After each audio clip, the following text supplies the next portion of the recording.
누군가에게 최고의 사랑은 주지 못하지만 최선의 사랑은 줄 수 있는 연말이 되면 참 좋겠습니다.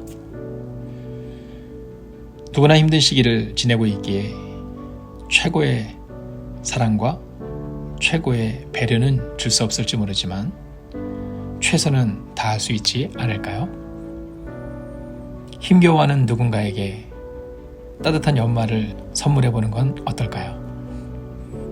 조선시대 경주에는 300년, 즉 12대 동안 만석의 재산을 유지했던 최부잣집이 있었습니다. 이렇게 장기간 한 집안이 부를 유지한 사례는 전 세계에서도 미래를 찾아보기 힘들지요. 하지만 경주 최부자 집안이 칭송받는 것은 부를 많이 축적하고 오랫동안 유지했기 때문만은 아닙니다. 힘들고 어려운 이웃을 아무 대가 없이 도왔기 때문이지요. 그런 최부자 가문에는 구체적인 행동 지침이 6가지가 있습니다. 첫째, 과거를 보되 진사 이상은 하지 마라. 양반 신분은 유지하지만 권력과는 일정 거리를 유지하라는 의미입니다. 둘째, 재산은 만석 이상 모으지 마라. 부에 대한 욕망을 절제하라는 것이죠. 셋째, 객을 후하게 대접하라. 객을 후하게 대접하여 덕을 쌓으라는 가르침입니다. 네 번째, 흉년기에는 재산을 늘리지 마라. 남의 불행을 기회로 삼지 말라는 뜻입니다. 다섯 번째, 사방 백리 안에 굶어 죽는 사람이 없게 하라. 경주를 중심으로 사방 백리를 살펴보면 동으로는 경주 동해안 일대, 서쪽으로는 영천, 남쪽으로는 울산, 북으로는 포항까지 아우릅니다. 최부잣집은 춘국이나 보릿고개가 되면 한 달에 약 100석 정도의 쌀을 이웃에게 나눠주었고 흉년이 심할 때에는 약 800석이 들어가는 큰 쌀 창고가 바닥에 날 정도로 구제했다고 합니다. 여섯 번째, 최씨 가문의 며느리들은 시집온 후 3년간 무명옷을 입어라. 이웃에게는 후하고 자비롭게 대접하지만 가족들에게는 엄격한 최부잣집 생활 철학의 진수를 보여줍니다. 심지어 보릿고개 때는 집안 식구들도 쌀밥을 먹지 못하게 하고 은수저도 사용하지 못하게 했다고 합니다.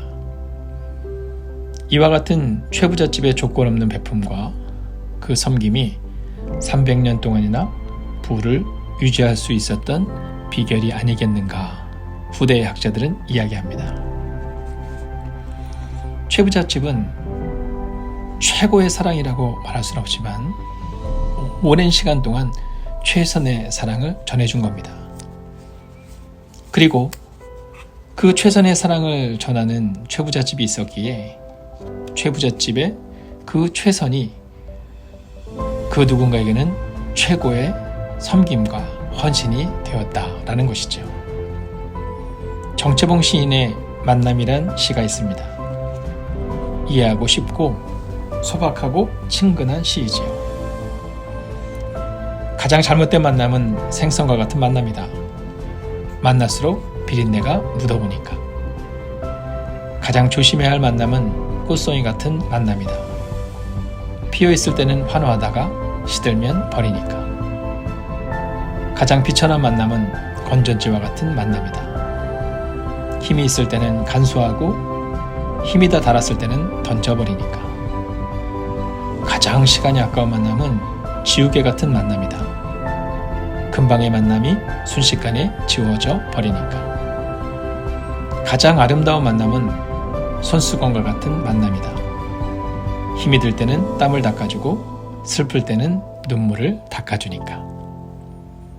어떻습니까? 이번 한 주간 어떤 만남의 시간을 가지시겠습니까? 오늘 이 글을 읽거나 혹은 듣는 여러분들의 한 주간은 바로 이런 만남이 있는, 바로 이런 최선의 사랑이 있는 그 한 주간이 되기를 원합니다. 그래서 우리의 사랑과 우리의 섬김이 최고였어 라고 말할 수는 없겠지만 최선을 다하는 우리의 사랑을 통해 또 다른 누군가는 어쩌면 최고의 사랑을 경험할 수 있지는 않을까요? 이번 한 주간도 어려움 가운데 있는 그 누군가에게 2000전 예수님께서 우리에게 찾아오셨던 것처럼 그 따뜻함으로 다가가는 한 주간이 되어보시지 않겠습니까? 여러분의 최선의 사랑이 누군가에게는 최고의 사랑이 될 수 있도록 여러분의 그 한 주간을 응원합니다.